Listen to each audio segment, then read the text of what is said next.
The first thing anyone noticed about Crestview Medical Center at night was the quiet. Not silence. Hospitals were never silent, but a particular kind of quiet that settled over the building after 10 when Listen the to me. daytime machine We don't have of much time. appointments and What are you going to administrators and do? purposeful Save you. footsteps Just trust gave me. way to something slower and more honest.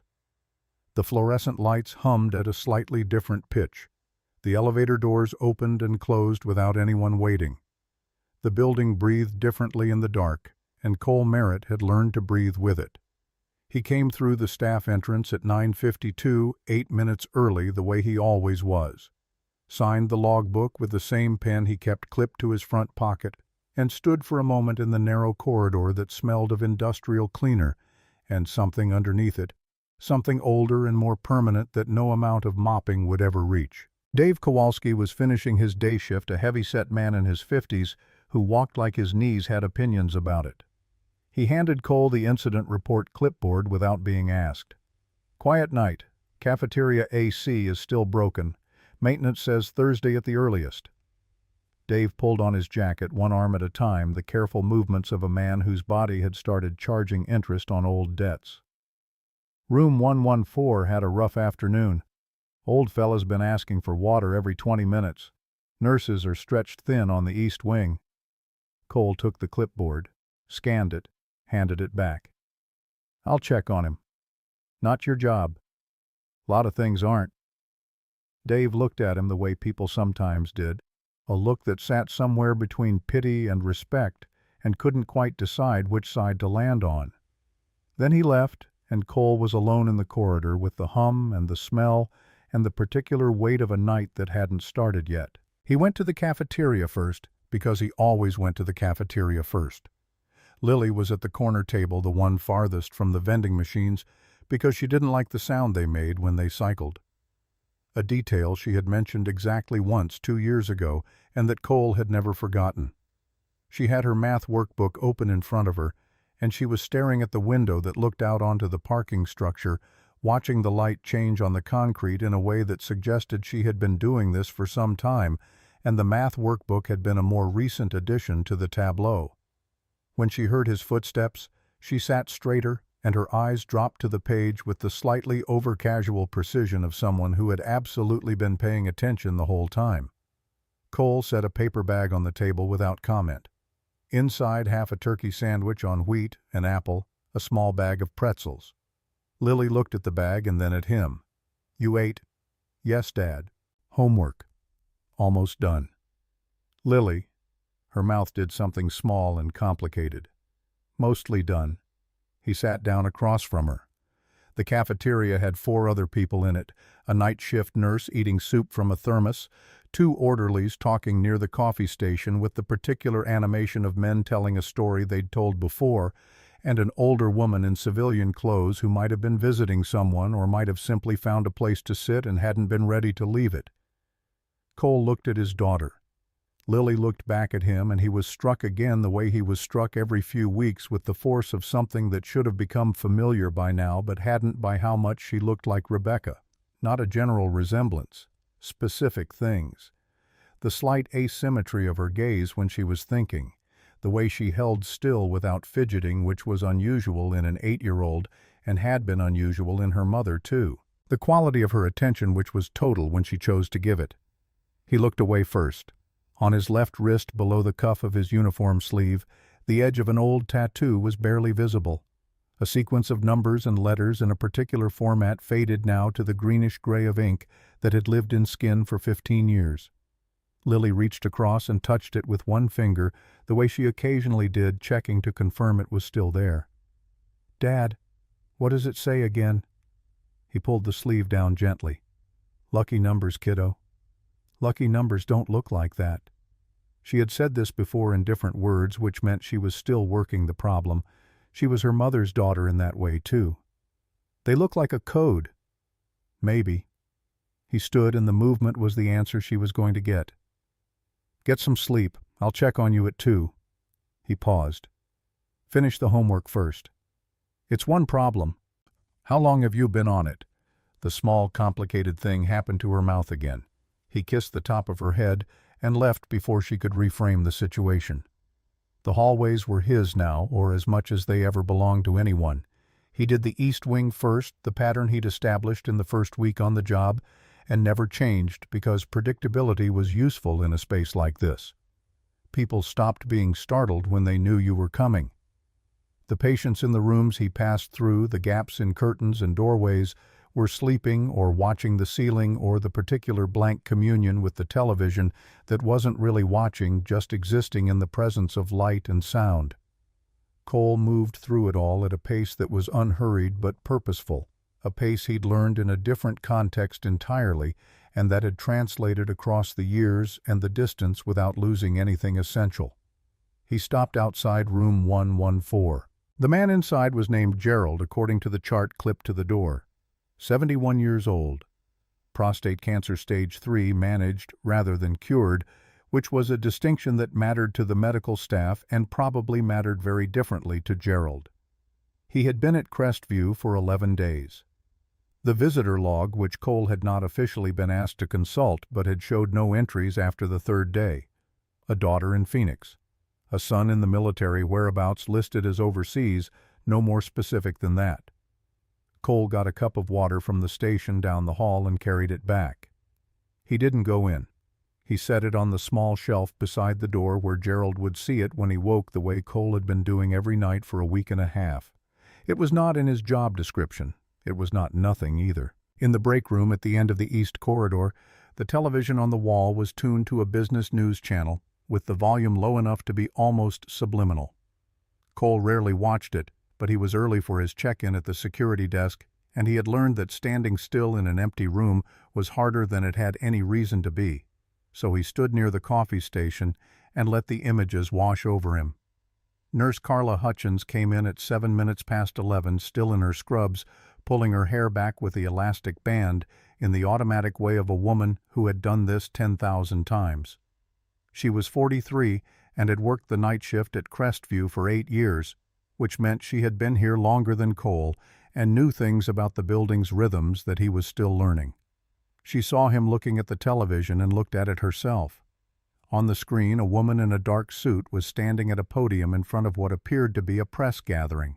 The chyron at the bottom read, "Ashworth Dynamics CEO confirms Crestview Medical Center acquisition timeline."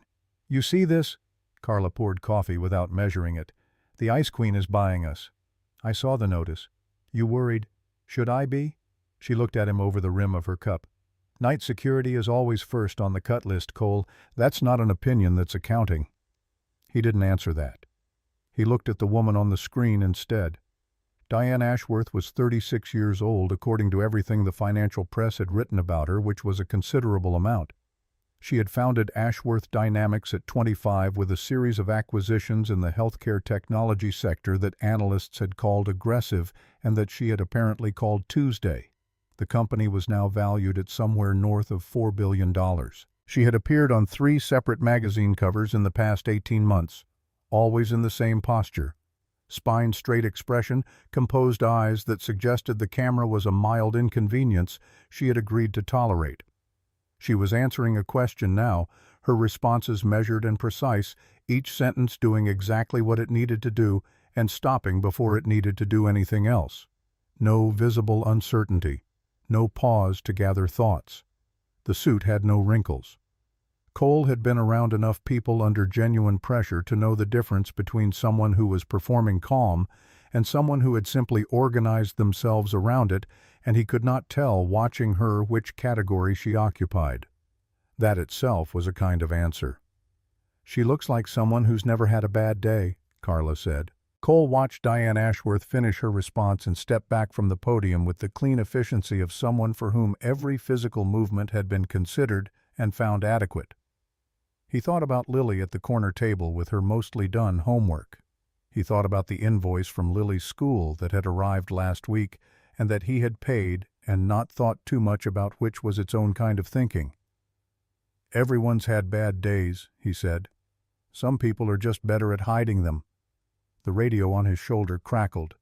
Carla's pager went at the same moment. They both moved. The doors of the emergency bay came open before Cole reached them. Not because he was running, he wasn't, not quite, but because the ambulance had beaten its own siren by seconds and the paramedics were already in motion, the practiced, controlled urgency of people who did this for a living and had learned to make urgency look like competence. The gurney came through fast. Cole registered several things in sequence. Woman mid-30s, evening dress, torn at the shoulder and dark with blood along the right side, face the color of old wax, breathing in the shallow, interrupted rhythm of someone whose body was working very hard at a task it was losing ground on. He recognized her.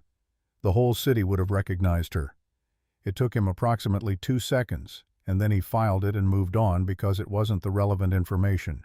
Carla was already at the station. Dr. Okafor is still in the OR. He's got another 40 minutes minimum. There's no attending in the ER right now. The overnight physician called out sick, and the replacement is, how long to 12 minutes out, maybe 15. Cole was already beside the gurney. The paramedics looked at his uniform and started to say something, and he was already past them, hands moving, checking pulse at the carotid. Weak, irregular. Breathing pattern suggested compromised lung function on the right side, the kind of compression that came from fractured ribs and the trouble they made for themselves in the aftermath. Carla said, "Cole, you're not—" "I know what I'm doing."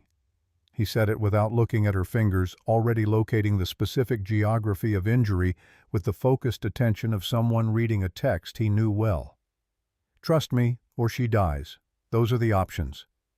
A pause.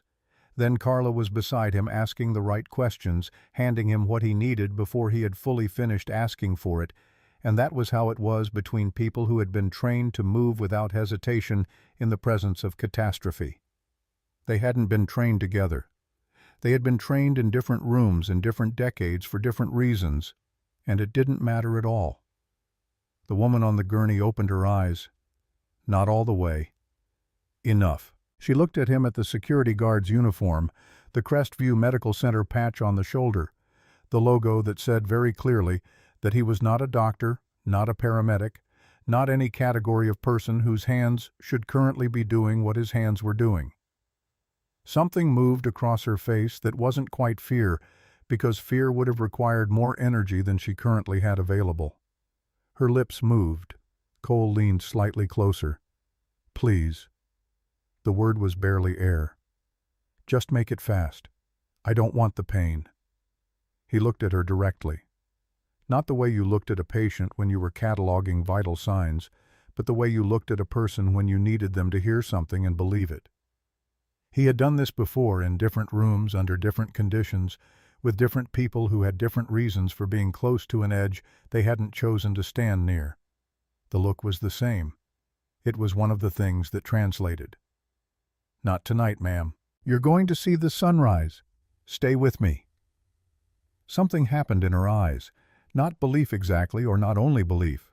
More like the decision to try belief, which was different, and in some ways harder. Her hand moved on the gurney surface, not reaching, just moving, and Cole put his hand where hers was going, and she held on with a grip that was stronger than her breathing had any right to produce. "Don't let go," she said. "I won't." He worked. This was the part that had never left him, not in the years since he'd signed the discharge papers and driven away from the base with Lily asleep in the car seat behind him, not in all the time since then when he'd been things other than what he'd been trained to be. The knowledge lived in his hands. It was not sentimental about its location. It simply was there, and it operated, and he followed it the way water followed low ground, because that was the path it knew. Behind him, someone came through the doors with too much speed and not enough purpose. The stumbling entrance of a person responding to a situation rather than a situation they were prepared for. Cole didn't look. He registered the sound pattern, a man, expensive shoes, the particular breathing of someone who had been moving fast in a climate-controlled car and wasn't used to the transition.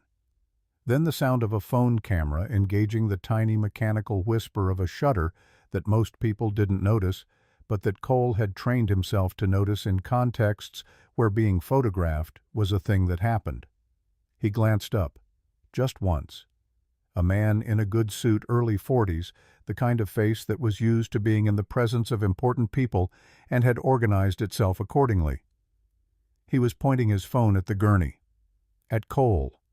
The expression on his face was not concern. It was something calculating and procedural, a mind running probabilities on a situation and deciding how it could be made useful. Cole held the man's eyes for 2 seconds. The phone went down. The shutter sound stopped. The man stepped back but didn't leave, which meant he hadn't deleted it, which meant he was holding it the way people held things they intended to use later. Cole returned his full attention to the woman whose hand was in his and whose life was currently the only arithmetic that mattered. Dr. Okafor came through the doors 9 minutes later, still in surgical gloves that he was stripping off as he walked.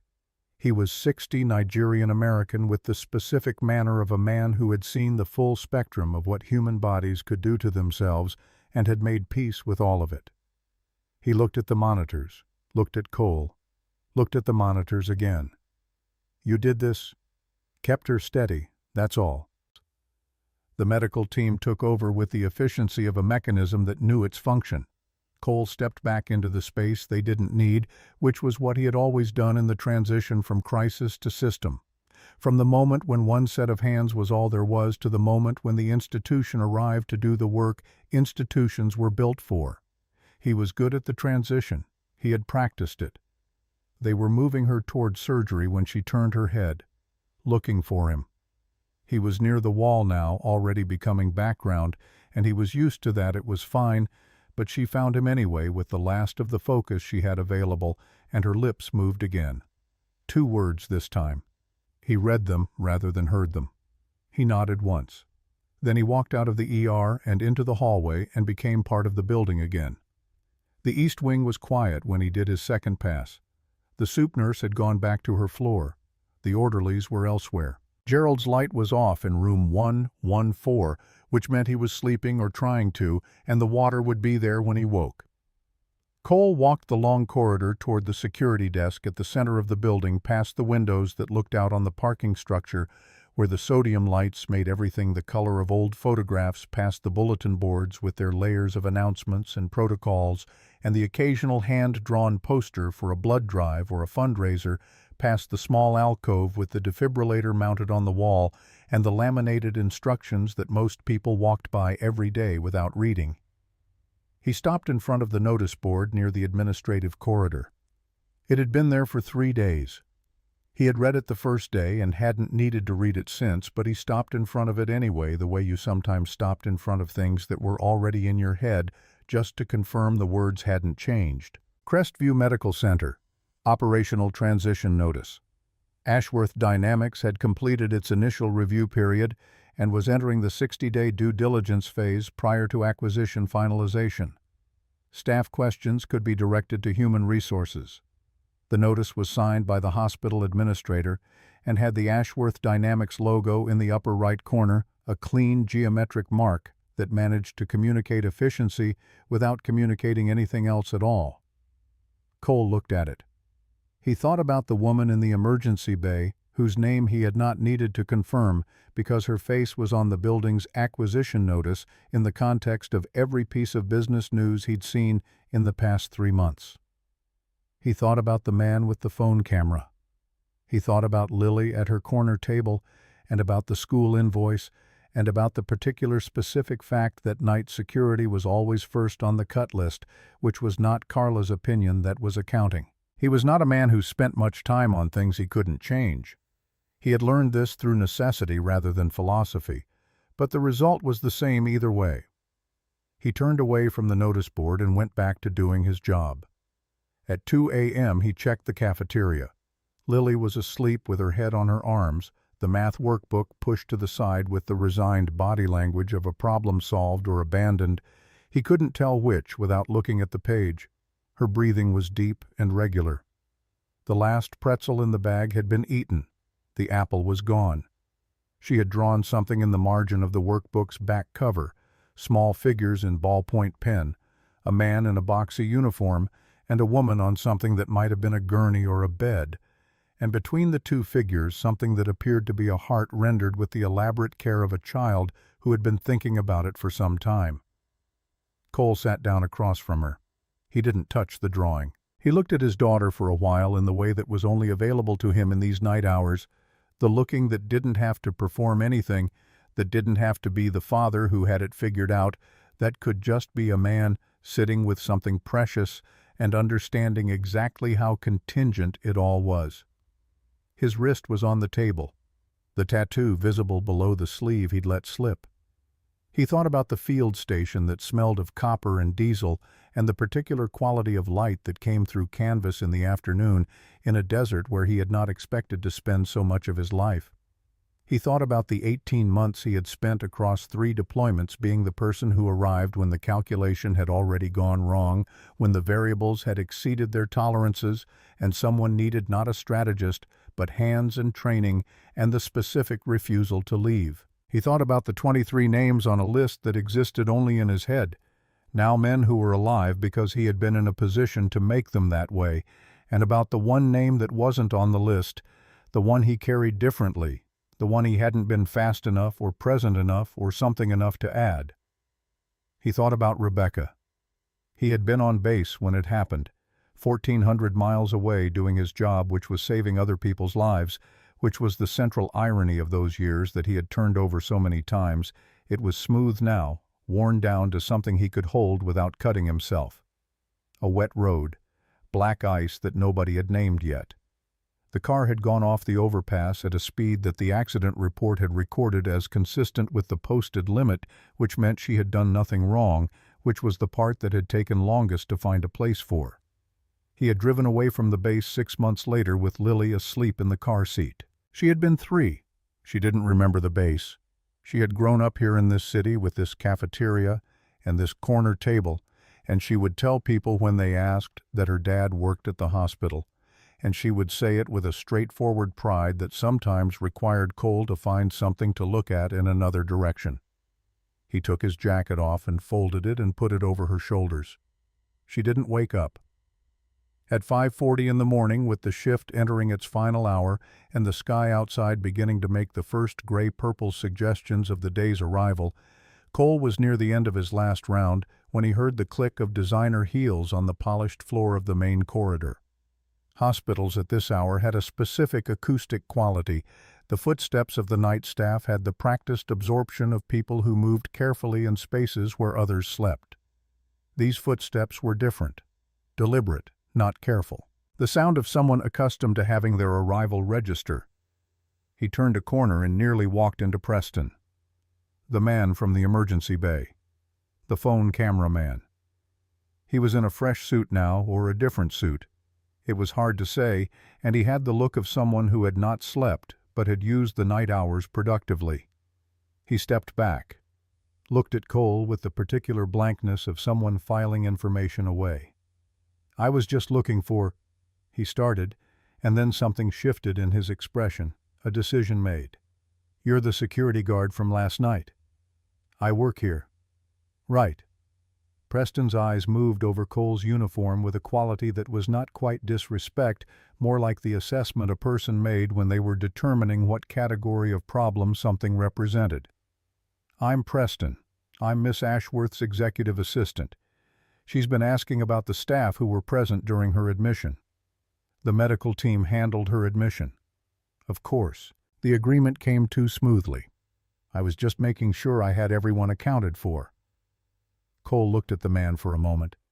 He had known men like Preston in other contexts, men who were good at being useful to people with power, who had developed the specific skill of reading rooms and managing information and keeping their own position secure by being indispensable to someone who was more visible than they were. It was a legitimate skill. It required a certain intelligence and a certain set of choices about how to apply that intelligence, and Cole had no particular objection to it in the abstract. He also knew that the phone had not been deleted. "You'll want to coordinate with hospital administration," Cole said. "Patient privacy protocols. They can tell you what they're able to share." Preston's smile was brief and professional. "Of course, thank you." He moved past, and Cole listened to the sound of his footsteps, the purposeful click of someone who had what he needed and was deciding when to use it. At 6 in the morning the day shift arrived in overlapping waves, and Cole signed out at the same desk where he had signed in 8 hours earlier. The logbook. The pen. Dave Kowalski was somewhere in the building beginning his own circuit. The cafeteria was busier now, the breakfast crowd, and Lily was awake and had relocated to a chair that allowed her to see the doors, the habit she had developed for watching for him. When she saw him, she made a face that was trying not to be relieved, which meant she had been worried, which meant she had been awake longer than she was letting on. He sat down across from her. She pushed her math workbook toward him. The problem, it turned out, had been solved. He looked at it and then at her. Good. He stood. Let's go. They walked out through the main entrance into the morning that was cold and pale and exactly as promised. The parking structure was half empty at this hour. The spaces around them opened up, and their footsteps on the concrete had a slight echo that Lily always pretended not to notice she was listening to. She had her backpack over both shoulders, and the jacket he'd put over her hours ago was tied around her waist, now the sleeves dangling. She stopped walking. Cole stopped beside her. On the hospital's exterior notice board, the one visible from the front entrance, and that faced the street, a new addition had appeared overnight. The same Ashworth Dynamics logo. A larger version of the acquisition announcement formatted for public display. Alongside it, a photograph Diane Ashworth in the same dark suit from the press conference, the same composed expression looking somewhere slightly past the camera, with the self-possession of someone who had long ago made peace with being looked at. Lily stared at the photograph with the focused attention she normally reserved for things she was still working out. Dad? She said it the way she said things when she was assembling a question from pieces she wasn't sure fit together yet. Is she a good person? Cole looked at the photograph. He thought about the emergency bay, the hand in his, the choice that had been made this morning in the administrative corridors before the day shift arrived, or not made, which was its own kind of choice. He thought about the man with the phone. I think she's trying to figure that out herself. Lily processed this with the gravity that 8 years old sometimes produced when it was paying attention. That seems really lonely. Cole looked at his daughter. He thought about how lonely it was to be someone who made decisions the way Diane Ashworth appeared to make them from behind the glass of a control that was indistinguishable from invulnerability until the moment it wasn't. He thought about how lonely it was to be someone who knew exactly what he was worth and couldn't make the world agree with him. He thought about Rebecca, who had been neither of these things and had been lonely in her own way, the loneliness of someone who loved a man who was always being needed somewhere else. He picked up Lily's backpack strap and straightened it on her shoulder without being asked. Come on, let's go home. They walked to the car. The morning was getting lighter. The hospital stood behind them, already fully in business, already moving through the 10,000 small tasks of keeping people alive that would occupy it until dark, and then through the dark again. Somewhere in the building on the top floor in a private room, a woman was looking at a window and seeing for the first time since the previous night the particular quality of early light that meant the worst of the dark had passed. Cole drove home. He made Lily breakfast, which she protested she didn't need, and ate completely. He checked her school bag for the items that needed to be there and added one that didn't, a small first aid kit. A habit he'd started when she was 5 and hadn't been able to talk himself out of since. He drove her to school, and he watched her walk through the doors with the rolling backpack and the efficient pace of a child who took her arrival places seriously, and then he sat in the parking lot for 2 minutes doing nothing, which was the closest he got to prayer. He drove home. He was asleep within 15 minutes, the practiced collapse of a body that had learned to take what rest was available when it was available. Somewhere in the city in the hospital he had just left, a 60-day clock was ticking, and a man named Preston was looking at a video on his phone, deciding what it was worth. The 30 days that followed were not quiet. They had the surface texture of quiet Cole's shifts, ran their usual patterns, the East Wing, the cafeteria, the slow geography of a building that had learned to expect him. But underneath that surface, something had shifted in the way a foundation shifts invisibly in the period before the crack appears in the wall. The Ashworth Dynamics consultants arrived in the second week, 3 of them, with matching laptop bags and the particular energy of people whose job was to look at a living thing and translate it into a spreadsheet. They moved through the corridors with clipboards and the polite impenetrability of people who had learned to do their work without engaging with what their work meant to the people around them. Cole watched them the way he watched everything steadily without making it visible that he was watching. The staff talked. Night shift people always talked. It was one of the functions of working the hours when administrators were home and the institutional performance could relax slightly, and what they said in the break room and the supply corridors and the nurses' station at the end of the East Wing was a version of what they all already knew. Non-essential personnel were the first line in a restructuring budget. Night security was non-essential by definition because the definition of essential had been written by people who measured things in revenue per square foot and patient throughput and billable hours, and none of those metrics had a line item for the man who brought water to room 114 or covered a child with his jacket at 2 in the morning. Lily asked once directly the way she did things when she'd been thinking about them long enough that the thinking had become uncomfortable. They were in the car the school pickup run, and she had been quiet the whole walk from the building to the parking lot, which was how he knew something was coming. "Are they going to fire you, Dad?" "Haven't decided yet." "What happens if they do?" "We figure it out. We always do." He kept his eyes on the road. The traffic was ordinary. "That's what we do." Lily looked at him with the unnerving directness she had inherited from her mother, the look that did not grant the comfortable interpretations. "You sound more sure than you look." He didn't answer that. He was aware of his hand on the wheel and the slight additional tension in it, and he moved it to his leg instead, and then he was aware of the tattoo below the cuff, and he pulled the sleeve down a 1/4 inch. The reflex older than he could track it back to the habit of reducing the visible surface, making less of himself available to be read. Lily watched this happen without saying anything about it. She was 8 years old and she noticed everything, and chose very carefully what to do with what she noticed, which was the most unnerving of all the ways she was her mother's daughter. The gala announcement came in the 3rd week. The Ashworth Foundation's annual charity event relocated this year to Crestview's main conference hall and event space, a decision that had been framed as a celebration of the hospital's community role and that was additionally a very efficient piece of staging. Diane Ashworth would speak. There would be press. The acquisition would be in the background of every photograph taken that evening, which was not an accident. Cole was assigned to the event security detail by his supervisor without comment, which was how assignments were made, and he accepted it without comment, which was how he accepted things. The night of the gala arrived cold and clear, the kind of November evening that made the city's lights look sharper and more deliberate than usual.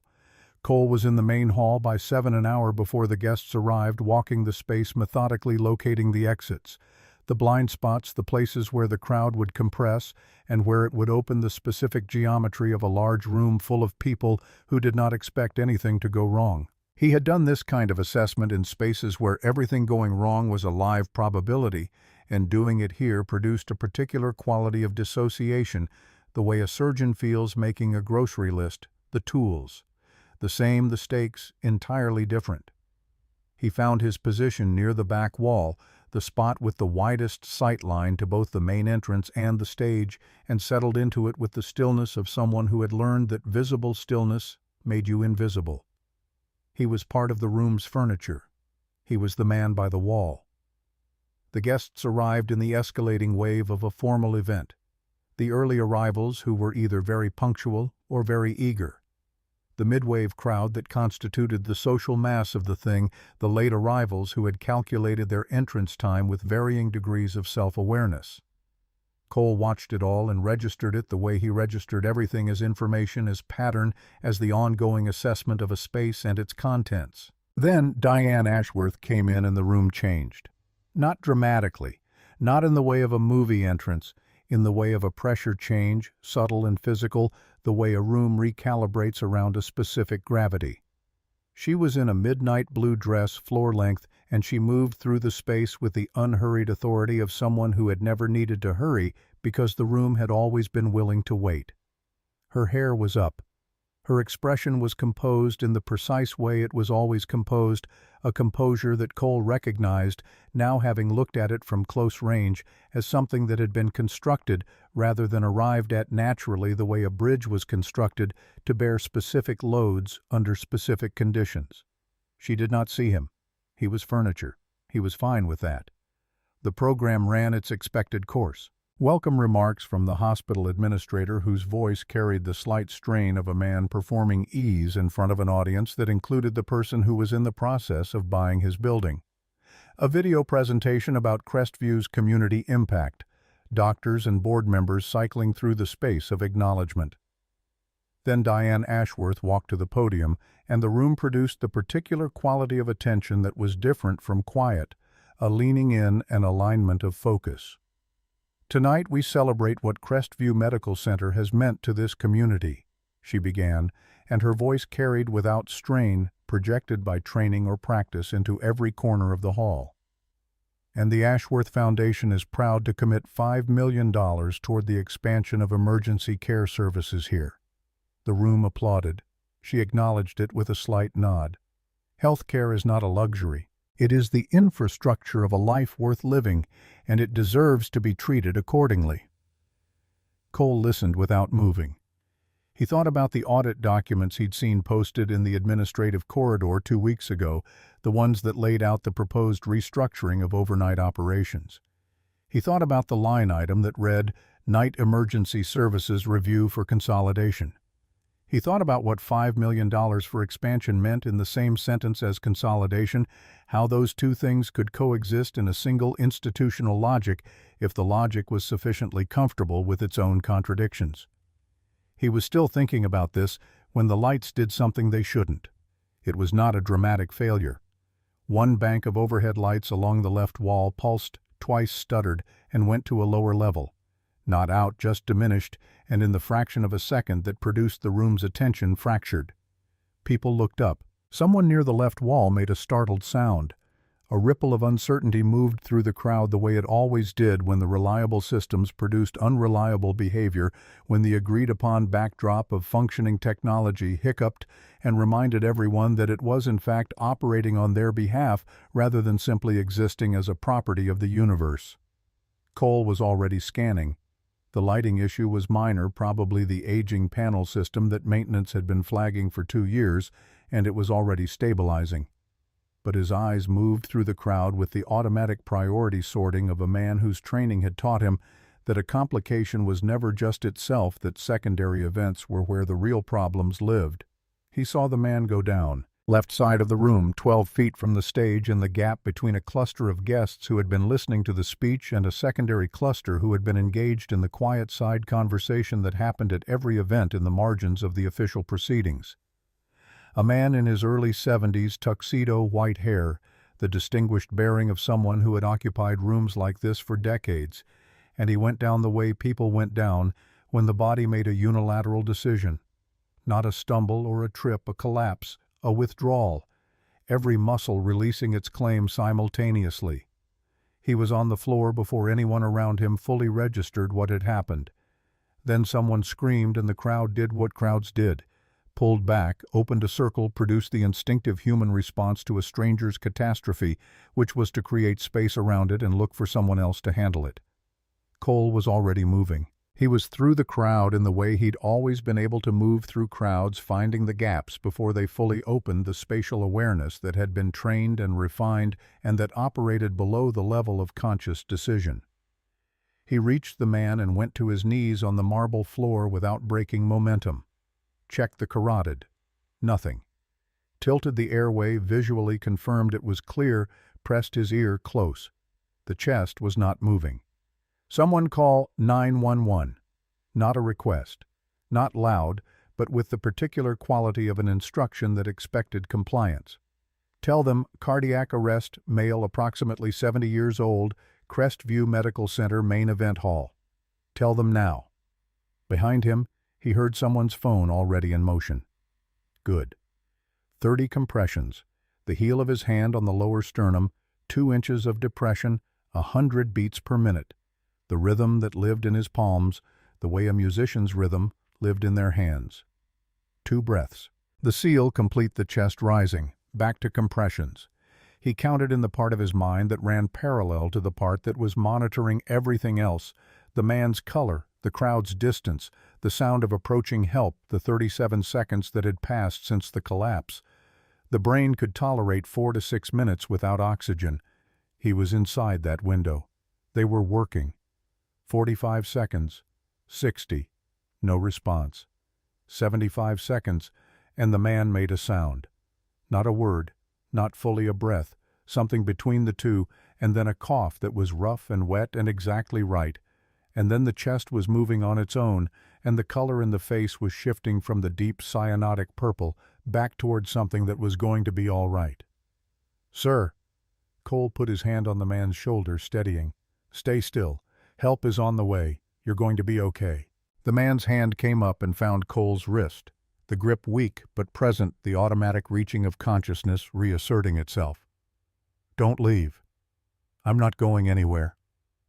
The paramedics arrived from the building's medical station at 40 seconds after that, because Crestview was still a functioning hospital, and its event security included medical staff on standby, and they took over with the professional efficiency of transition that Cole knew exactly how to accommodate. He stood. He stepped back. He was already moving toward the wall. And then he stopped because something had him. Not physically. He was not touched. But he had spent enough time in close attention to the presence of people who were looking at him, actually looking, not the ambient social glance of a room full of guests, to know when it was happening. And it was happening now with an intensity that had a specific quality, not curiosity, not the gawking of event guests, processing an unexpected scene, something more focused and more complicated than that. He turned. Diane Ashworth was standing at the edge of the stage. She had not returned to the podium. She was standing very still, in the way that was unusual for someone at a public event, the active stillness of a person who had stopped performing their public self and was doing something private in a public space. Her eyes were on him, not on the paramedics, not on the man being helped onto the stretcher, not on the crowd reorienting itself around the drama of the last 3 minutes. On him. Cole had seen people have recognitions before. He had watched it happen in field conditions where recognitions carried stakes, and the physiological signature was consistent across contexts, the small arrest of motion, the recalibration, the moment where the prior model of the situation encountered something that didn't fit it and had to find a new frame. It was happening in Diane Ashworth's face right now, in the gap between the controlled CEO composure and whatever was underneath it, and the gap was wider than he would have predicted. She knew the way he moved. She knew the specific quality of that stillness under pressure. She had felt the hands. Preston was beside her immediately, too immediately, the movement of a man who had positioned himself to be exactly where he needed to be when this moment arrived, and he leaned close and said something urgent and low. Diane didn't move, didn't turn toward him. Her eyes stayed on Cole across the 20 feet of event space between them. "Wait." The word was not loud. It didn't need to be. It carried. Cole stayed where he was. She came down from the stage carefully because the dress was floor-length and the steps were not designed with floor-length dresses in mind, and she did it without asking for assistance, which was entirely consistent. Preston trailed her at a distance of approximately 2 feet, the orbit of a man who wanted to be included in whatever was about to happen. She stopped in front of Cole, 5 feet away, then 4. Up close, without the distance of the emergency bay or the controlled framing of a press conference, she looked different from both of those contexts. Not smaller, more specific. The composure was still there, but it was doing visible work now, which was different from the version of it he'd seen through the television, which had looked like it cost nothing at all. "I know you," she said, and then, because that wasn't complete, "from the hospital, a month ago." "Yes, ma'am."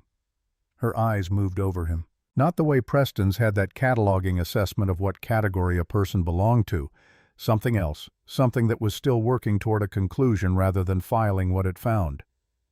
"You were the one who... The medical team handled your care. I was just available." "That's not what I remember."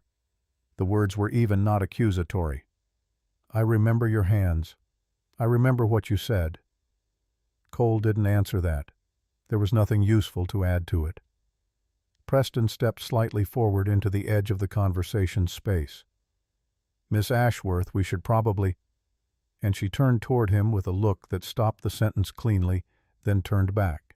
The silence between them lasted a full 5 seconds, which was a long time for silence, and Cole used it to understand that something was happening here that he hadn't prepared for. Not because he hadn't considered the possibility of a second encounter, but because he had assumed the second encounter would go the way the first one had, the clean institutional transaction of a situation managed and a loose end tied off. What was happening instead was something different. She was looking at him the way people looked at things they were trying to remember they'd decided not to think about. Then Preston said her name, not in the completing a sentence way he'd done before, but sharply, urgently, a warning, and it broke something open. Later, Cole would understand that Preston had miscalculated. In trying to pull Diane back into the managed version of the situation, he had instead demonstrated the existence of the managed version in a way that made it impossible to miss. She heard it too. He watched her hear it, but she turned away. The moment closed. The composure reasserted itself with the seamless efficiency of a system that had been doing this work for 15 years. "Thank you," she said to Cole, "for tonight." And then she was moving back toward the stage, toward the event that needed its host to return to it, and Preston fell into step beside her, and Cole watched them go, and then went back to his position by the wall. He was furniture. He was fine with that. He told himself this for the next 3 hours through the remainder of the event and the teardown and the final walk of the building at 1 in the morning, and he was mostly successful. It was 2 days after the gala when Carla found him in the break room at 11:30 at night, and she had the expression of someone who had decided to say something they'd been holding for a while. "She came to HR today. Diane Ashworth. Requested your personnel file." Cole set his coffee down. "When—" "This afternoon. Marianne in records told me she seemed—" Carla paused, choosing. "Specific. About wanting the full file. Everything." He looked at the table surface for a moment. Then he picked up his coffee. "Okay. Okay. That's all you've got. What else should I have?" "Cole." Carla sat down across from him. She had the direct manner of someone who had worked nights in a hospital for 8 years and had run out of patience for the long way around a point. "There are 36 people at this hospital who could get cut in the restructuring. Most of them aren't in her personnel files. Whatever she's looking for it in yours. Maybe she's doing her due diligence. Maybe. Or maybe she's the kind of person who needed to know who handed her life back and is only now getting around to actually finding out." Cole didn't have anything to say to that, which meant it was at least partially true, which meant it made him feel something complicated that he didn't want to feel in the break room at 11:30 at night before 11 more hours of work. He drank his coffee. Carla watched him do this with the expression of a woman exercising considerable restraint. "Just," she said, "keep your phone on. That's all I'm saying." The call came not from Diane, but from Preston, which Cole had not predicted. At 7 the following morning, 4 hours after his shift ended, and 2 hours after he'd fallen asleep, his phone made the sound that his body had been conditioned over years to treat as information requiring immediate processing. He was awake before he was conscious of being awake the way he'd trained himself in places where the time between waking and having your bearings was a variable that mattered. Preston's voice was professional and entirely empty of the previous night's charged atmosphere. He wanted to schedule a brief meeting to discuss Cole's role during Miss Ashworth's emergency admission. Standard HR protocol. Documentation. 45 minutes. Could Cole come in at noon?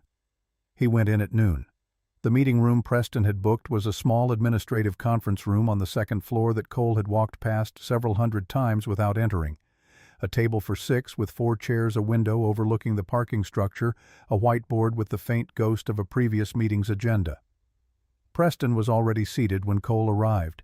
He had a folder and a legal pad, and the prepared composure of someone who had already run through this conversation several times in their head. Cole sat down across from him. "I appreciate you coming in." The opening was smooth, the hospitality of a man who wanted you to feel like you'd been invited rather than summoned.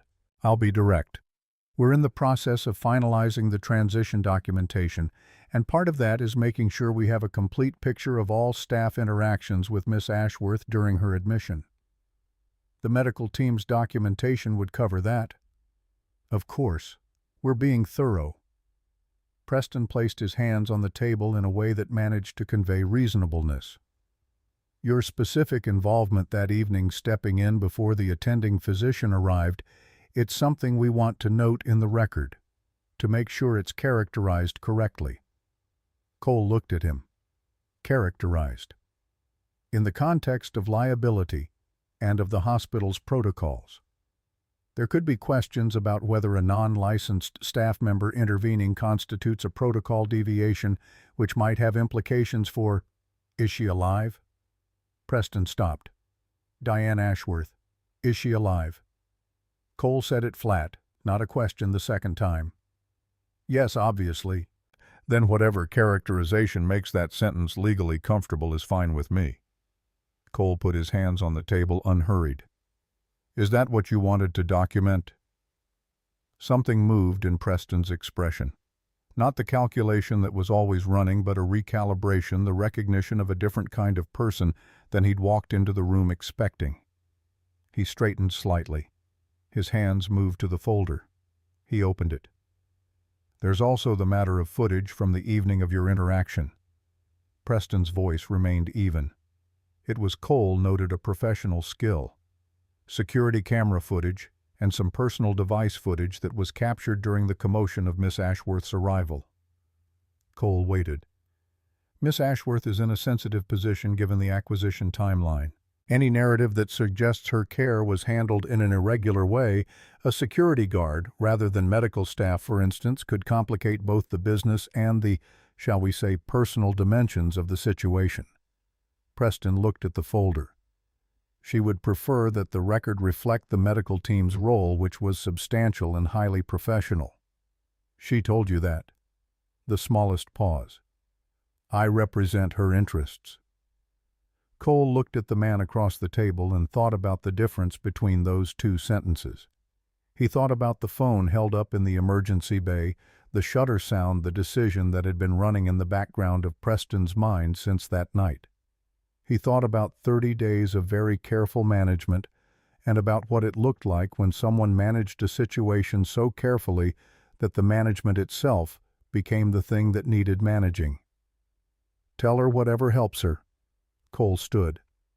"I wasn't planning to tell anyone anything. I'm glad to hear it." Preston reached into the folder and produced a single sheet of paper. "Just as a formality, a confidentiality acknowledgement. Standard in situations where sensitive information—" "No." Preston looked up. "I didn't do anything that needs to be kept quiet," Cole said. "I kept a person alive until the doctor arrived. That's a thing that happened. I'm not going to sign a document saying it didn't happen." He picked up his jacket from the back of the chair. "If you want to fire me over that, you can put it in the restructuring documentation and I'll find something else, but I'm not signing that." He left the conference room. Behind him he heard Preston's chair push back. That evening Diane Ashworth was in a temporary office on the third floor that the hospital had allocated to the acquisition team, and she was alone in it, which was not a normal condition for her at 7 in the evening, but was the one she had arranged for herself after reading Cole's personnel file for the third time. The file was open on the desk in front of her, and the photograph that was attached to it, standard HR photo Cole, in the uniform. The flat, neutral expression of someone who understood that photographs were documents looked back at her with the composure of a man who had learned to give very little away to surfaces. She had read the service record twice before she found the name. It was in the incident report from a 2017 deployment, a forward operating base in a combat zone, the document referred to by designation rather than geography. An ambush, a supply convoy, a medical team that had been separated from the main unit, and a combat medic who had performed field surgeries under fire and then refused evacuation until every surviving soldier had been moved to safety. 23 names on a list. The citation for the Silver Cross ran for a page and a half in the bureaucratic language that military citations used to describe things that the language was not equal to. She found the name halfway down the list of soldiers recovered. Lieutenant James Ashworth. Diane set the file down. She put both hands flat on the desk.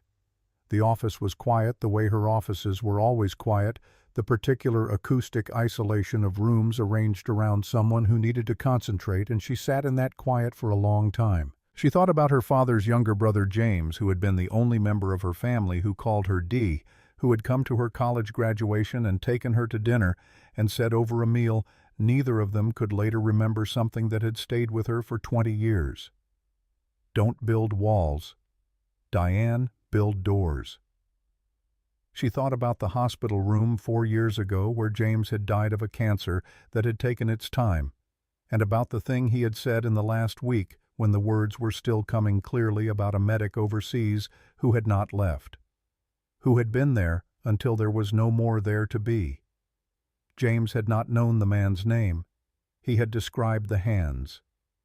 She picked up the file again and looked at the photograph. The man who had held her hand in an emergency bay and told her she was going to see the sunrise had spent a decade running toward the moments when everyone else ran away, and had then chosen a quiet life not because he had run out of the capacity to move toward those moments, but because his daughter needed a father who came home every morning.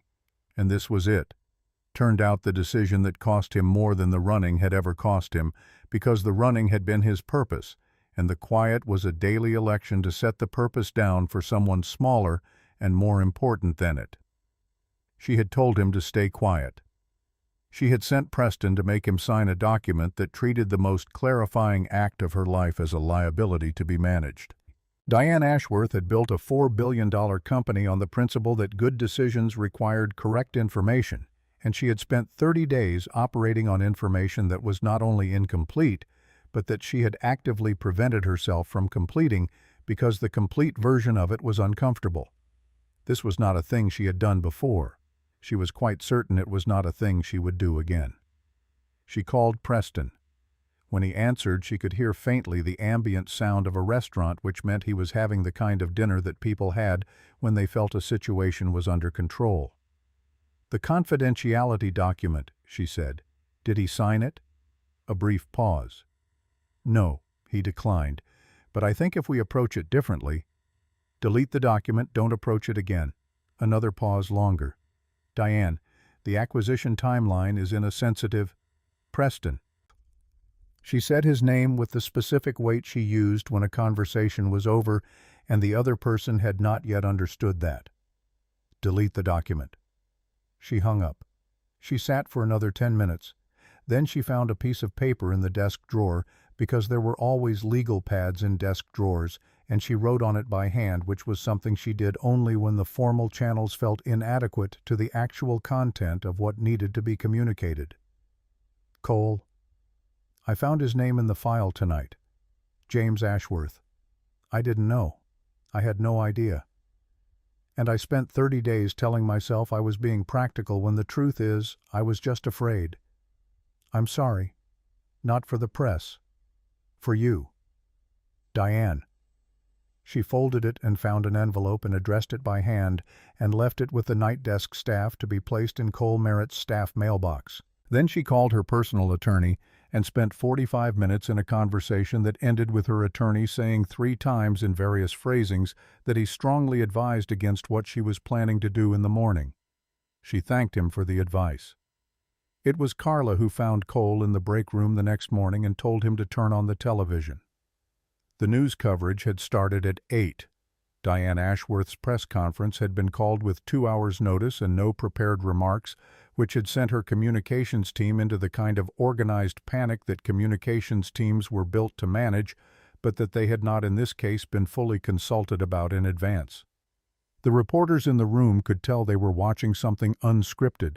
The cameras stayed very still in the way cameras did when they sensed they were in the presence of something that didn't need to be framed, that would carry itself. She stood at the podium without notes. "A month ago, I almost died." The room, which had been running the usual background noise of a press conference setup, went quiet. The person who kept me alive wasn't a surgeon. He wasn't famous. He was a father working a night shift doing a job most people walk past every morning without seeing. She stopped for a moment. His name is Cole Merritt. In the Crestview break room, 2 nurses and an orderly had stopped what they were doing. Someone had turned the volume up. Cole sat at the table with his coffee in both hands and watched the screen. I asked him to stay quiet about what he'd done for me. He did because that's the kind of man he is. But I have not been able to stay quiet. Cole Merritt is a decorated combat medic. He served 3 overseas tours. He saved 23 lives under fire and refused evacuation until every soldier was out. He was awarded the Silver Cross for valor. He came home and chose a life that most people wouldn't have chosen, not because he'd given up on anything, but because his daughter needed a father who came home every morning. That kind of courage doesn't earn headlines. It should. She looked directly into the camera, and for once the composure was not a wall, it was a window, something you could see through into the specific quality of a person deciding to be accountable in public rather than comfortable in private. I was wrong about him. I was wrong about the assumptions I've been making about what matters and what doesn't, about what deserves to be protected and what can be discarded for the sake of a cleaner narrative. And I'm here today because the least I can do given what he did and what I did afterward is say that out loud where it can't be unsaid. In the break room, someone started clapping.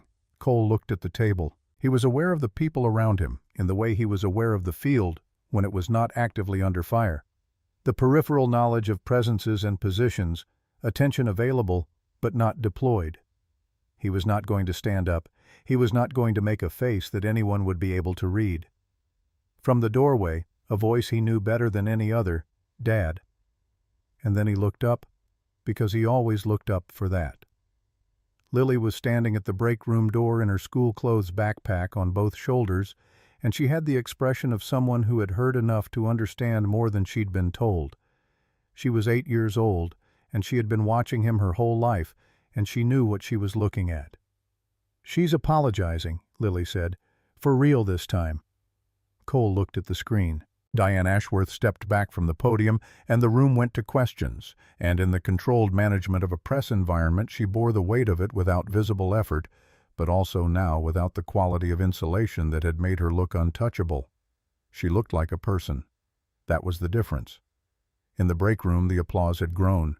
Cole was aware of it the way you were aware of weather as a condition of the environment rather than a thing directed at you. He kept his eyes on his daughter in the doorway. Lily walked over and put her arms around him from behind her chin on his shoulder, the way she'd done since she was small enough that he'd had to lift her to make it work. She didn't say anything else. Neither did he. On the screen, Diane Ashworth was answering a question with the new quality in her voice, the quality of someone who had decided to stop calculating the cost and start paying it. Cole put his hand over Lily's. The coffee had gone cold.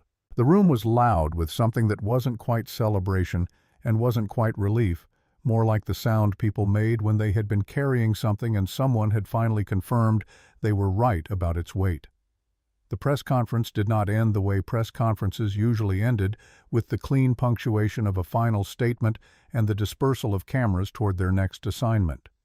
It continued in the way that things continued when they had broken through the surface of what people expected and reached something underneath that had been waiting. The questions ran 40 minutes. Diane answered all of them. She did not deflect, did not pivot to prepared language, did not exercise the practiced art of the non-answer that her communications team had spent years refining into something that sounded like transparency while containing none of it. She simply answered. When a reporter asked whether the acquisition would proceed, she said yes. When another asked whether the restructuring plans would be modified, she said she was reviewing them. When a third asked what she would say to Cole Merritt directly if she could, she paused for the first time in 40 minutes, and the pause was not strategic. "I'd say that I'm sorry I made him carry something that wasn't his to carry, and that I'm going to spend a while trying to deserve the fact that he's still standing." In the break room at Crestview, someone had found the remote and turned the volume up again for that exchange. Cole heard it from his position at the table with Lily's arms still around his shoulders. He didn't react to it in any way that the room could see. What he did quietly and without announcement was make a decision about the envelope in his staff mailbox that he had picked up at 6 that morning and read twice on the walk to his car and carried in his jacket pocket ever since. He would write back. Not immediately, but he would write back. The days after the press conference had the specific texture of aftermath, the period when a thing that has happened is still establishing what it means. The hospital's regular life asserted itself over the disruption, the way water asserted itself over stones flowing around rather than acknowledging. Cole's shifts ran. He signed in, walked the east wing, checked on the occupants of rooms that had changed, and the occupant of room 114, who had not Gerald, now 3 weeks from his last visitor with 2 more weeks of his current treatment cycle remaining, and a son overseas who called on Thursdays. The Ashworth Dynamics consultants were still in the building, still moving through the corridors with their clipboards, but something in their manner had changed the slightly reduced confidence of people whose organizational mandate had become more complicated than it had been when they arrived. Carla found him on the 3rd night after the press conference. She had the look of someone delivering news they weren't sure whether to frame as good or complicated. She called HR again, different request this time. She wants to know if you'd be willing to meet. Cole looked at the corridor ahead of them. Just meet. Just meet. No Preston, no lawyers, no documentation. She said. Carla paused like she was checking the accuracy of her recall. She said it's not a business meeting. She said she owes you a conversation and she'd like to have it if you're willing. He thought about the letter in his pocket, the handwriting on it which had surprised him, not because he'd expected a typed communication, but because the handwriting itself was something he hadn't anticipated, careful, but not controlled the writing of someone who had been paying attention to what they were putting down rather than the appearance of what they were putting down. "Tell her yes," he said. "Tell her I'll be here." She came on a Thursday afternoon, 4 days after the press conference, in the plainest coat she apparently owned, which was still a good coat, but was the kind of good that did not announce itself. No Preston. No assistant of any kind. She came through the main entrance and asked at the desk for him the way anyone would ask for anyone by name, and she waited in the chairs near the reception area until Carla, who had been watching for this, came to find him. He met her in the small family consultation room off the main corridor, a room designed for conversations that required privacy without the formal weight of an administrative space. 2 chairs, a small table, a window onto the interior courtyard where the hospital's one tree stood with the stripped dignity of November, its branches bare and geometrically precise against the pale sky. She was already seated when he came in. She stood when he entered, and then seemed to reconsider the formality of that, and sat back down, and he sat across from her. And for a moment they occupied the room without speaking, which was its own kind of conversation. "I wanted to apologize properly," she said. The composure was present but different in quality from its public versions, less structural, more deliberate. "Not on a stage, not for any reason except that it needed to be said directly to you. You already did, publicly. That was for the world. The world needed to hear it, and I needed to say it where it couldn't be taken back." She looked at the table between them and then at him. "But this is for you. Those are different things." Cole acknowledged the distinction with a slight movement of his head. He had thought in the days since the press conference about what he would say when this conversation happened, and he had found that the thinking produced nothing he wanted to use, which usually meant that thinking was the wrong approach and something else was required. "I know about James," he said. She met his eyes. Whatever she had prepared to say next dissolved. "I didn't know his name when I pulled him out," Cole continued. "I didn't know anyone's name in those moments. Names came later in paperwork and the citations that someone else wrote because I was already at the next thing. I know that sounds—" "No." Her voice was quiet and even. "It sounds exactly like what it was. He talked about you, to your father before he died. I didn't know that until your letter. I didn't know any of the shape of it from his side." Cole looked at the window at the bare tree in the courtyard. "But I knew what it felt like from mine. The ones you got out and the ones you didn't, they don't sort themselves into categories after. They just stay with you, all of them." Diane was looking at him with the particular attention of someone who had decided to actually hear rather than process. It was a different quality of listening than he'd seen in her public mode, which was skilled and thorough, but also managerial, always assessing how the incoming information mapped onto existing structures. This was the other kind, the kind that allowed for things that didn't map. "He told my father the medic who came back for him didn't look scared," she said. "He said that was the thing he remembered most, that you didn't look scared." "I was scared." "I know. That's why it mattered." She paused. "Being brave without fear is just adrenaline. Being scared and going back anyway is something else." Cole considered that for a moment. He thought about the specific quality of fear in a field situation, the way it sharpened certain things and compressed others, the way it was, not the opposite of function, but a feature of it present and acknowledged and then set aside because there was work to do. He thought about the different quality of the fear he'd carried for the past 4 years. The quieter, more domestic variety. The fear of not being enough in the specific small daily ways that fatherhood required, which was harder to set aside because there was no moment of action to absorb it into just the ongoing accumulation of ordinary days. "You grew up learning that everything had a price," he said, not an accusation, an observation offered in the same spirit her words had been offered, that things only meant what they could be traded for. That's not a character flaw, that's what survival looks like when it's the only model you have. She was very still.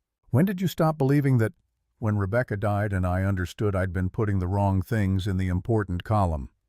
He said it the way he said things that were true but difficult directly, without the emotional ornamentation that would have made it easier to hear, but also easier to dismiss. "I thought I was calculating right. Tour, come home, tour again, build the career, build the foundation for the life. I had all the columns labeled. I just had them weighted wrong." The room held this for a moment. "I've been doing the same thing," Diane said. It came out like an acknowledgement rather than a confession, the statement of someone who had already done the work of arriving at a conclusion and was now simply reporting it. "Different columns, same error. You're fixing it." "I'm trying to." She looked at the table. "I've never been very good at trying things I might fail at." Cole thought about Lily at the cafeteria table with the mostly done homework, the way she'd sat up straight when she heard him coming, the small performance of competence that was also a small performance of love. He thought about how that habit had a source and about how much of what he had built into his daughter was going to take decades to fully understand. "Nobody is," he said. "The ones who look like they are have just gotten better at not showing the evidence." Diane looked at him then, with something that was not quite a smile, but occupied some of the same space, and Cole recognized it as the expression of someone who had been told an honest thing in a way that allowed it to be received rather than deflected. The conversation lasted another 40 minutes. It wandered in the productive way that conversations wandered when the participants had stopped managing them, through the specifics of James, through Lily, through the shape of what the next months might hold for the acquisition and the hospital, and the role that Diane had proposed through her foundation's program coordinator, a formal offer that had arrived in his staff mailbox 2 days prior. Safety and medical preparedness advisor, part-time, flexible hours. The salary figure had required him to read it twice. "Why this?" he asked, meaning the role, meaning the specific architecture of what she was offering. Not a donation to something, not a public gesture. This. "Because gestures don't require you to stay." She said it with the precision of someone who had thought about the exact words. "And I think you should stay." He looked at her for a moment. She held it, this woman who had been photographed 100 times and had learned to give cameras exactly what she wanted them to have and nothing else, and what she was giving him now was something the cameras had never gotten, the unguarded version, the face of someone who was making an argument they weren't sure they had the right to make. "Lily needs stability," he said. "If this provides it, I'll take it." "Good," she said. And then, because she was who she was, because we also genuinely need you, not as a gesture, as the person who actually knows how to do the thing. He told her he'd review the formal paperwork. She said that was reasonable. They stood at the same moment, the organic ending of a conversation that had completed itself, and she extended her hand, and he shook it, and there was something in that handshake that was both entirely formal and entirely not. The weeks that followed had a different quality from the weeks before. Cole's role at Crestview expanded in the specific organic way of things that had always been present and were simply now being acknowledged. The unofficial knowledge made official, the work that had been done in the margins moved to the center. He attended planning meetings in rooms he had previously only secured the perimeters of. He sat across tables from administrators and medical directors and the remaining members of the Ashworth Dynamics acquisition team, and he spoke when he had something to say and was quiet when he didn't, and what he said was taken seriously in the way that it hadn't been before, not because he had changed, but because the frame around him had. The transition was not without friction. There was a morning meeting in the third week where an associate who had not gotten the updated memo treated him with the elaborate impersonal courtesy that people used for service staff, the looking through rather than looking at, and Cole let it land and filed it and continued with the agenda item he'd been working through. And afterward Diane said quietly in the corridor outside the conference room, "That won't happen again." "It's fine," he said. "It's not. But I appreciate that you don't need me to make it a production." She paused. "Learn the language anyway. Not because the language is right, because you can't change what you're not allowed to stay in the room for." He thought about that for several days. He thought about the difference between compromise and strategy, about how the same action could be either depending on what you kept intact underneath it. He had stayed intact through conditions that this conference room would never produce. The adjustment was not difficult. The adjustment was just the newest version of the work. There was an afternoon in early December when he and Diane were both at the hospital reviewing the floor plans for the proposed community clinic addition, and they had been working for 2 hours in the kind of focused parallel silence that happened between people who had established enough trust to concentrate without performing. Diane had her reading glasses on, which Cole had not seen before, a detail that made her look less like a CEO and more like a person who had to hold things close to read them sometimes. The plans were spread across the conference table, and she was making notes in the margins with a mechanical pencil, the movements efficient and certain. She looked up and found him looking and didn't look away immediately the way she might have done a month ago. "What?" The word was direct but not unfriendly. "You're different here than you are in the other rooms." She considered this. "The other rooms require more armor. This one doesn't." "Apparently not." She returned to the plans. "I'm still deciding how I feel about that." Cole went back to the section he was reviewing. Outside it had started to snow, the first snow of the season arriving in the tentative way of something testing whether it was welcome, thin and pale against the window. He thought about the specific quality of this room and this afternoon and the woman across the table with the reading glasses and the mechanical pencil. And he thought that deciding how he felt about it was probably the wrong frame for it, that some things were better approached as facts to be observed rather than positions to be staked out. He was still thinking about this when his phone buzzed. A text from Lily's school. She had been selected for the after-school health and wellness program that the hospital's pediatric outreach team ran in conjunction with 3 neighborhood schools. She had not mentioned applying. The text from her teacher said she had submitted a short essay about why she wanted to participate, and the teacher had attached it with the note that Cole might want to read it. The essay was 11 sentences. It ended, "My dad says helping people is our family business. I think I want to be in the family business too." He set the phone face down on the table and looked at the window for a moment. Diane, who had peripheral awareness of everything even when focused elsewhere, said nothing, which was the correct thing. The afternoon that changed the remaining shape of the story arrived on a Saturday in late December, in the pocket of time between Christmas and the New Year when the city ran on reduced capacity and the light was low and gold even at noon. Diane was reviewing site plans for the community center that the Ashworth Foundation was funding in conjunction with the hospital, a project that had grown from the initial proposal into something considerably larger, a full-service community health facility offering primary care mental health services and a dedicated program for veterans. Cole had been involved in the design process from the beginning, first as a consultant on the medical preparedness infrastructure, and then gradually in the wider conversations about what the facility needed to be and for whom. He was at the proposed site with Diane and the project architect, a practical woman named Helen, who wore paint-stained boots to site visits and had the rare quality of listening to what clients actually said rather than what she expected them to say. They were standing on the ground floor of what would become the main service area, currently a concrete shell with electrical conduit running the walls and winter light coming through the frameless window openings. Their breath made small clouds. Cole's hands were in his jacket pockets. He heard Lily before he saw her. She had come with him today because it was Saturday, and the alternative was a playdate she had described with sufficient diplomatic resignation that he had concluded it was optional. She had been exploring the upper floor with the methodical enthusiasm of a child who took spaces seriously, and now she came down the temporary construction stairs with something in her hand, a piece of copper wire that she'd found in the debris of the electrical work and fashioned into a rough circle during the time she'd been out of sight. She walked directly to Diane, which she now did without the hesitation of their early acquaintance, and held out the wire circle. "For your wrist," she said, "because you're helping build something." Diane took it.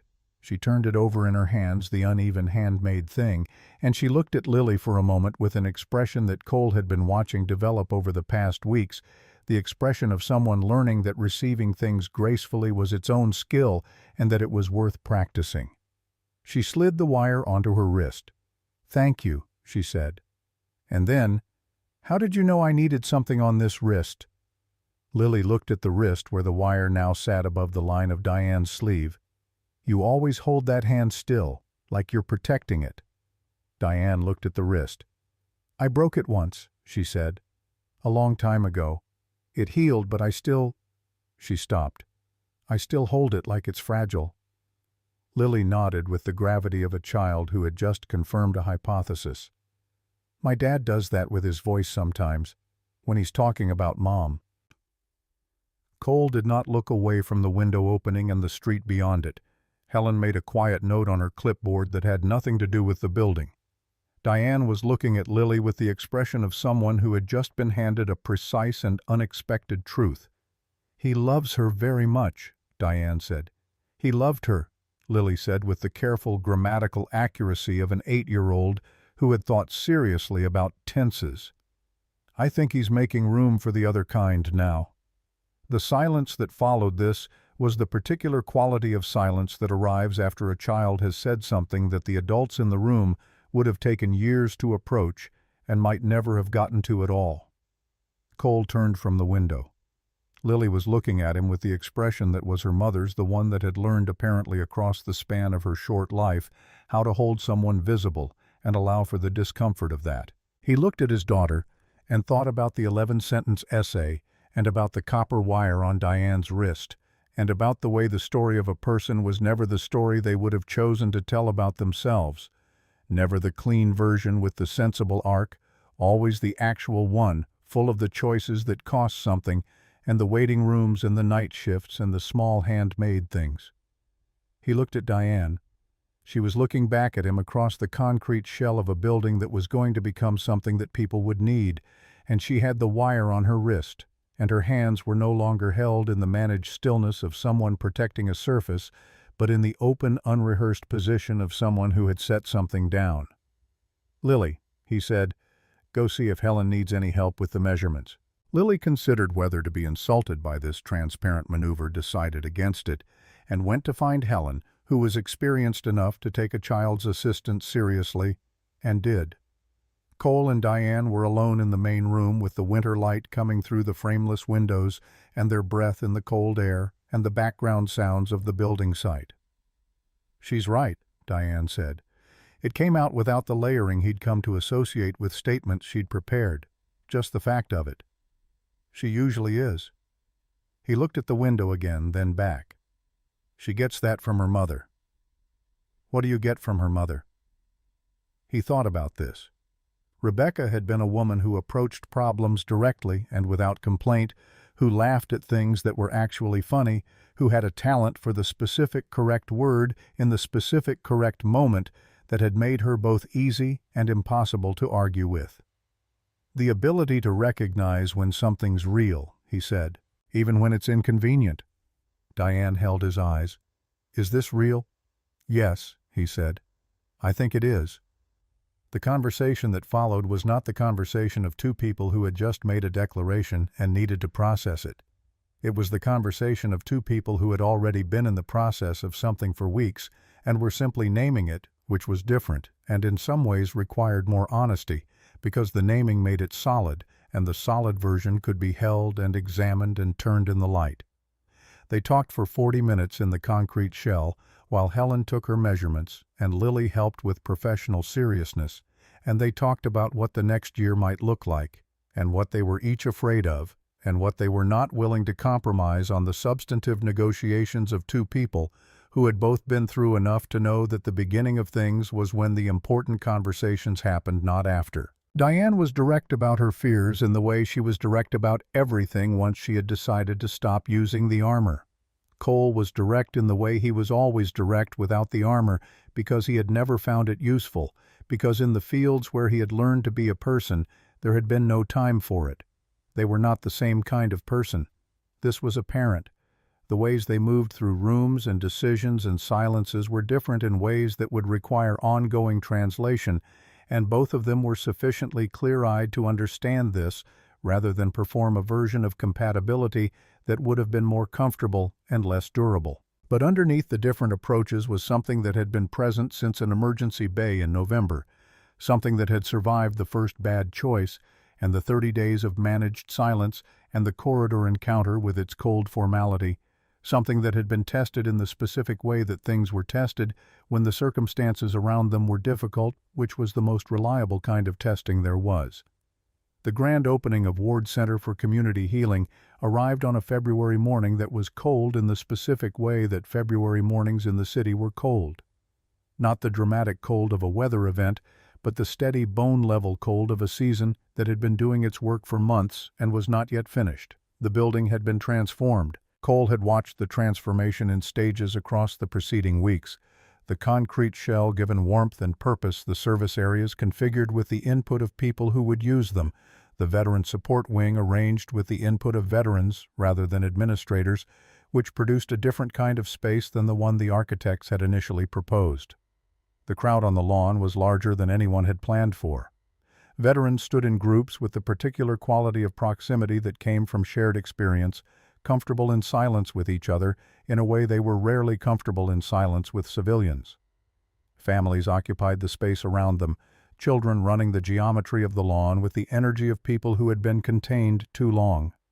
Medical staff neighbors, city officials who had heard about the project and wanted to be associated with it, the usual complex attendance of something that had become visible. Cole was at the back of the crowd. Diane was at the podium, and she was good at this, now in a way she had not been when he first watched her on a small television in a hospital break room, good in the way of someone who had stopped performing it and started simply doing it, the difference between expertise and presence. She spoke for 8 minutes without notes. She talked about the building and what it was for and what it had taken to build it, and she talked about the people who had made it possible. And then she stopped in the middle of a sentence and looked to the back of the crowd and said, "Cole Merritt, come up here." He shook his head. Immediately from his left, Lily's hand in his arm, pulling without negotiation. "Dad, go. They need to hear you." "I don't have anything prepared." "I know." She pushed him. She was 8 years old and she weighed 63 pounds, and she moved him with the authority of someone who had decided this was happening. "That's why it'll be real." He walked to the front. The crowd parted, the way crowds parted for him. He had never understood why this was the particular quality of attention he generated when he moved through a space, but he had stopped trying to prevent it. He stood at the microphone, looked at the faces in front of him. Veterans who had been through things he understood without being told. Families who were there because someone they loved had come home changed. medical workers who had chosen the work he had come to understand as the organizing principle of his own life. He looked at Lily in the front of the crowd, the copper wire bracelet Diane had given her months ago on her wrist, her eyes up and steady and uncomplicated with pride in the way that only the people who loved you clearly could look at you. He looked at Diane beside the podium, the wire from the construction site still on her wrist, a more impermanent thing than the bracelet, but present. "I'm better with heartbeats than microphones." The crowd made the quiet sound of recognition. He waited for it to settle. "But here's what I know. Healing isn't just for the wounded. It's for everyone who still cares enough to try." He looked at the veterans, at the families, at the building behind him, its windows lit from the inside with the particular warm quality of a space that was ready to be used. "We all carry something, every person standing here. The question isn't what we carry, it's what we do with it, whether we build walls to put it behind or something the rest of us can walk through." He stopped. "Let that sit. I chose to build something you could walk through. I hope you will too." Lily ran onto the stage before the applause had properly started. She had the drawing in her hand, the one from the cafeteria table in November, the ballpoint pen figures she had worked on in the margins of a math workbook at 2 a.m. while her father walked the corridors of a building being assessed for its profitability. She held it up, and then, because she was Lily and she had made a decision, she walked directly to Diane and put it in her hands. Diane looked at the drawing, the two figures, the thing between them that was a heart drawn by a child who had decided to make it explicit, written below in the careful printing of someone who knew the words, "Mattered Dad giving jacket to lady, heart shining." Diane's throat moved. She looked at Lily and then at Cole. And Cole watched the thing that had been building in her across these months arrive at its completion, the woman who had built every room of her life as a controlled space, finding herself in an uncontrolled one and discovering that she had been wrong about what that would feel like. She reached into the pocket of her coat and produced the box that Cole had not known she was carrying, a small thing in dark wood, and she opened it and held it out. Inside was a medal, simple, well-made, the weight of something intended to last. He picked it up and turned it over. On the front, Crestview Medical Center, and a date. On the back, in clean engraved letters, "Please don't make it fast. Stay." He held it for a moment, the specific physical weight of it, the deliberateness of the inscription that had taken the words from the worst night of her life and made them into something she could give. Diane stepped forward and took it from his hand and pinned it to his jacket herself. Her hand steady the wire loop of a construction site remnant visible at her wrist just below the cuff, the impermanent thing she had kept because Lily had given it to her and because some things did not require permanence to matter. "You told me I was going to see the sunrise," she said low enough that it was for him rather than the crowd. "I have seen so many of them since that night. Every single one felt like something I owed you." He looked at her. The composure was present, genuinely present, but it was the composure of someone who had arrived at something rather than someone who was holding something at bay. The difference was visible to anyone paying attention, and Cole had been paying attention since November. "You don't owe me sunrises," he said. "No." She met his eyes. "I owe you the truth, which is that I'm a different person than I was, and that's partly because you were there when I had decided to stop fighting." She stopped, started again. "Don't disappear. I know that's your instinct. To do the thing and step back and let the building take over. But the world needs you visible. And—" the composure made its small adjustment, the one he'd learned to read as the thing underneath pressing against the surface. "I need you visible." Cole looked at the medal on his jacket, then at the crowd, then at Lily in the front row with her chin up and her eyes wet with a happiness she wasn't trying to conceal. He thought about the night in November and the water for Gerald and the drives home with the radio off and the years of making himself small enough to fit inside the life that was available rather than the life he'd been trained for. He thought about Rebecca, who would have had a specific word for this moment, the right one, and who he could no longer ask. He thought about what it meant to stay. "Guess some pain is worth feeling," he said softly to Diane specifically. Her expression did the thing it did now, sometimes the thing that was new, the thing that required no armor to produce and no effort to read. "Yeah," she said, "it really is." The applause came up from the crowd in the way.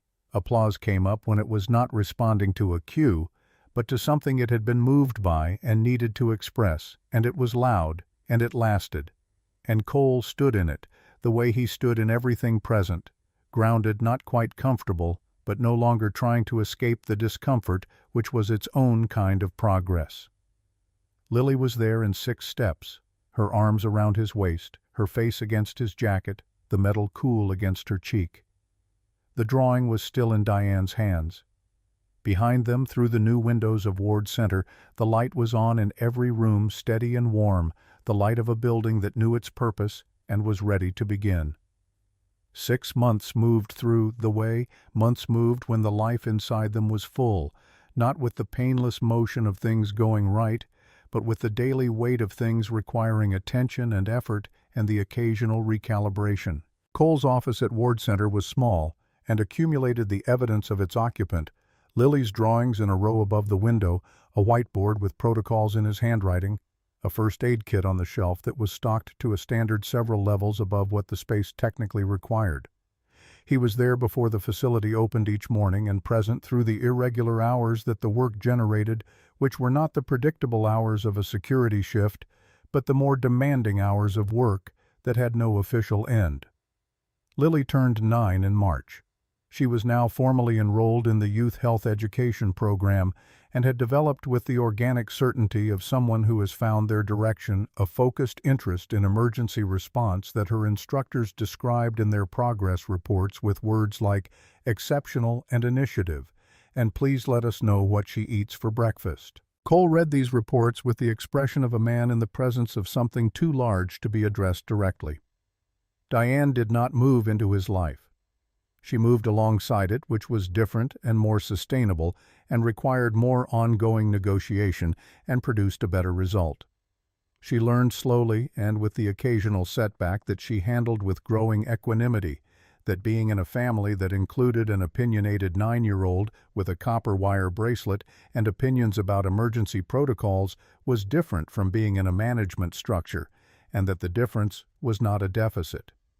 Cole learned with less difficulty but equivalent attention that being with someone who processed the world in the language of systems and structures was not a thing to resist, but a thing to translate across the way he'd always translated across the gaps between what he knew and what the situation required. Carla caught them once early on a Tuesday morning in the external corridor of Ward Center, both of them with coffee watching the street come to life in the gray light before the facility opened. They weren't talking. They were standing in the particular close silence of people who had moved past the need to fill the space between them. Carla looked at this for a moment, then went back inside, and she told no one, and the story stayed its own for a while longer. Gerald was discharged from Crestview in April with a treatment plan that his daughter in Phoenix had finally arrived to help him manage. He sent a card to the security desk care of Cole Merritt, which reached him through 3 sets of forwarding hands and arrived on his desk at Ward Center 3 weeks after it was written. Inside, in the careful handwriting of a man who had learned penmanship in a different era, "You were there every night. I noticed. Thank you for noticing back." Cole read it twice, placed it in the drawer beside the letter from November and the photograph of Rebecca and the things he kept, because they were the actual record of the life, not the version that could be explained to someone in a hallway. The acquisition of Crestview finalized in April with a restructuring package that contained in its final form a provision that Diane's legal team had argued against, and that she had retained regardless no support staff reductions in the first 24 months without independent community impact review. It was not a dramatic provision. It was not the kind of thing that generated a press conference. It was the kind of thing that changed what happened to people who brought water to patients at 2 in the morning, and it would continue to change that quietly and without recognition, which was, Cole thought, when he read it, exactly the correct way for the right things to work. Lily put the Ward Center's newest edition on the wall of her room the following week, A photograph taken by Helen the architect on the day of the opening of Cole at the microphone, looking at the crowd and in the foreground, slightly unfocused but present. Diane's face turned toward him with the expression that was new and real and not armor in any of its forms. Lily added a label below it in her printing, "Dad staying." It was the most precise thing anyone had said about any of it. Outside, in the particular quality of a spring morning that arrived with the patient certainty of things that came back regardless of what the winter had been, the city was in the process of continuing. The building was open. The light was on. The work was there to be done, and the people who were there to do it were present, which was the oldest and most durable form of any answer worth giving.